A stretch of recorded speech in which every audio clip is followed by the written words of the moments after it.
ben Sven Pichal en ik ben een vurige supporter van de Flamingo's.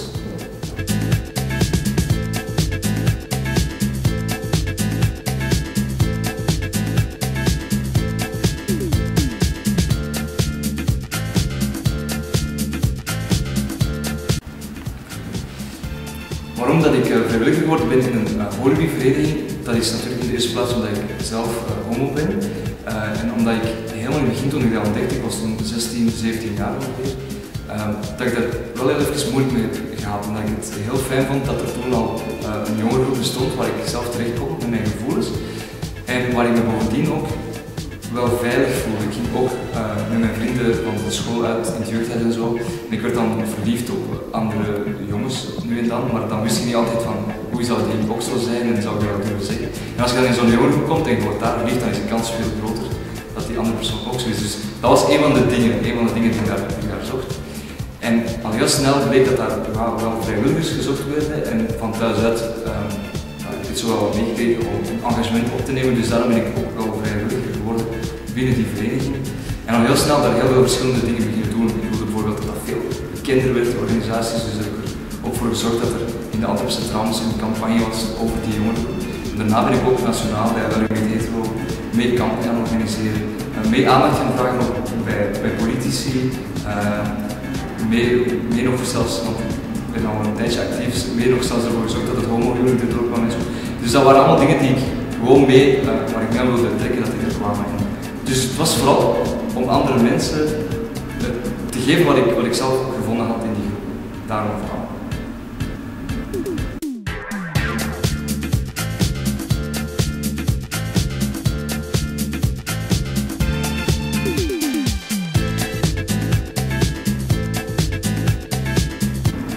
Horecaverenigingen zijn zeker nog nodig. Ook al begrijp ik dat sommigen zeggen, ja maar er zijn toch al heel veel rechten, jullie kunnen niet trouwen, jullie kunnen niet kinderen adopteren, waarom moet je nog apart gaan zitten in een roze huis bijvoorbeeld, zoals in Antwerpen bestaat, of waarom moet je aparte studentenclubs oprichten? Wel, ik denk dat dat nog steeds nodig is, omdat horeca's, misschien ook gewoon al het feit dat ze daar op elkaar verliefd zouden kunnen worden zonder zich zorgen te maken, dat is één van de redenen, maar verder zijn er ook een aantal andere dingen dat die mensen, of dat ons beter, dat ons wel bindt. Er zijn verhalen, er zijn ervaringen die je kunt uitwisselen. Er zijn dingen waar je nu en dan toch eens over moet hebben. Van bijvoorbeeld, heb jij het al aan je ouders verteld hoe zij reageert? Of dingen rond veilig vrij bijvoorbeeld. Homo-jongens specifiek dan.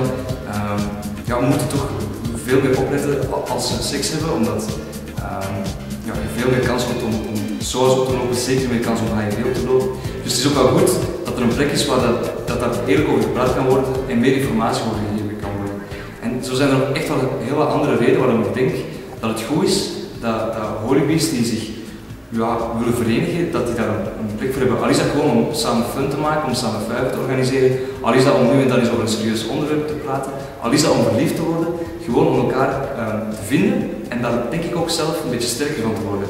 En met wat je daar dan oppikt, kun je weer naar je werk gaan, naar je klas gaan, met zelf wat sterker in de schoenen te staan, waardoor je daardoor ook meer jezelf durft te zijn en dat je bijvoorbeeld in de scouts, waar je misschien ook in zit, je veel beter voelt. Gewoon door het feit dat je ook weet dat je aanvaard kunt worden zoals je bent. Dus ik denk dat dat nog altijd wel nodig is, al is het maar gewoon om samen plezier te maken.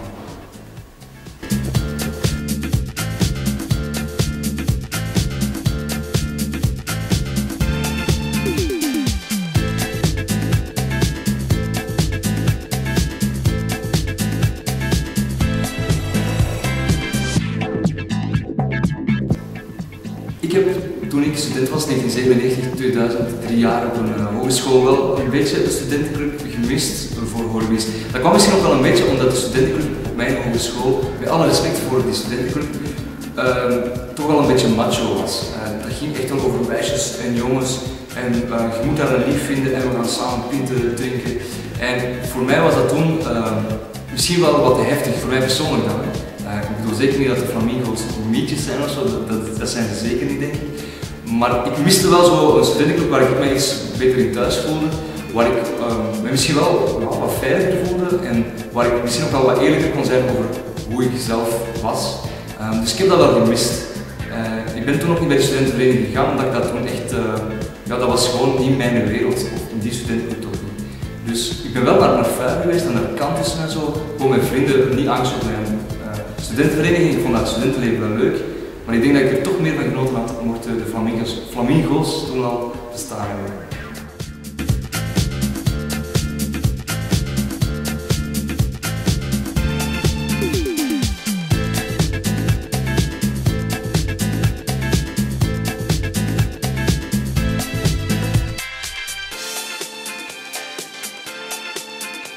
Bijna evident dat de Flamingo's deel gaan uitmaken van die kringraad en van die Universiteit Antwerpen, dat die daar echt deel van worden. Omdat de Universiteit Antwerpen is, naar mijn gevoel, altijd al en zeker de laatste jaren een heel open universiteit geworden. Zoals heel veel openbare instellingen, zoals heel veel bedrijven in ons land, besteden ze heel veel aandacht aan diversiteit en ik denk dat dat ook terecht is. En dus ik vind ook dat daarom de Universiteit Antwerpen die Flamingo's nu moet aanvaarden als deel van haar werking, als deel van haar kringraad. Gewoon om ook te tonen van kijk, de diversiteit dat is niet iets wat wij in een beleidsplan schrijven, dat is wat wij ook echt zijn. En daarom vind ik, ja kijk, dit is de kans, de Flamingo's moet je opnemen. En ik denk ook dat die groep het echt verdient. Die zijn heel goed bezig, die zijn serieus bezig, die zijn ook echt een studentengroep. Dus ik denk dat ze ook die aandacht die bijvoorbeeld, al is dat maar in het ledenblad of op startdagen, dat ze die ook verdienen. En dat dat gewoon ja, een extra aanbod is. En ook geen bedreiging voor de andere studentenvereniging.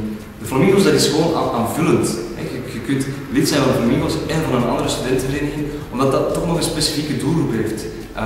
En ik denk dat als je in je studentenvereniging iemand kunt hebben die ook in de Flamingo's zit, die gaat zich gewoon beter in zijn vel voelen. Gewoon door het feit dat hij in twee studentenverenigingen zit. Dus ik hoop dat jullie er gewoon echt niet aan twijfelen en de Flamingo's